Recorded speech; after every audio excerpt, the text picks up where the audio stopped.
Hi hello అందరికీ నమస్కారం అండి. ఇంకా ఈరోజు ఈ వీడియోలో ఆదోని మార్కెట్లోని పత్తి ధరలు ఏ విధంగా ఉన్నాయో చూద్దామండి. ఇప్పుడే ఆదోని మార్కెట్ నుంచి అప్డేట్ అయితే వచ్చింది. ఆదోని మార్కెట్లో ఏ విధంగా కనిష్ట ధరలు పోతున్నాయి, ఏ విధంగా మధ్య ధరలు పోతున్నాయి, గరిష్ట ధర ఏ విధంగా పోతుంది పత్తికి అనేది వివరంగా చూద్దాం. ఇంకా ఆదోని మార్కెట్లో అయితే ధరలు అయితే ఈరోజు పెరిగినాయని చెప్పుకోవచ్చు.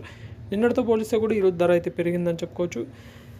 ముందుగా వేరుశనగలు చూసుకున్నట్టయితే కనిష్ట ధర 4,444 రూపాయలు, మధ్య ధర 6,660 రూపాయలు, గరిష్ట ధర 7,492 రూపాయలు అయితే అయింది క్వింటాకి. ఇంకా ఆముదాలు చూసుకున్నట్టయితే కనిష్ట ధర 4,900, మధ్య ధర 6,152 రూపాయలు, అలాగే గరిష్ట ధర 6,152 రూపాయలు. అలాగే కందులు చూసుకున్నట్టయితే 5,000 రూపాయలు, మధ్య ధర 6,651 రూపాయి, గరిష్ట ధర 6,651 రూపాయి. ఇంకా పత్తి విషయానికి వస్తే ఈరోజు మొత్తం పత్తి ఎన్ని లాట్స్ వచ్చింది అనేది కూడా ఈ వీడియోలో చూద్దాం. మొత్తం 561 లాట్స్ అయితే వచ్చింది. 1,433 సంచులు అయితే వచ్చిందన్న. క్వింటాల్లో చూసుకున్నట్టయితే 2,867 క్వింటాల పత్తి అనేది వచ్చింది. 2,867 క్వింటాలు. నిన్నటితో పోలిస్తే కూడా ఈరోజు పత్తి ఎక్కువ వచ్చింది.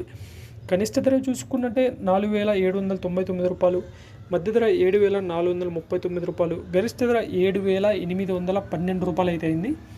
గరిష్ట ధర 7,812 రూపాయలు. ఎక్కువ కొనుగోలు 7,700, 7,600 ఎక్కువ నడుస్తున్నాయి. గరిష్ట ధర మాత్రం 7,800 రూపాయలు చేశారు. ఇవి ఈరోజు మార్కెట్లో ఉన్న అప్డేట్స్. ఇలాంటి అప్డేట్స్ కోసం మన ఛానల్ సబ్స్క్రైబ్ చేసుకొని పెట్టుకోండి. Thank you.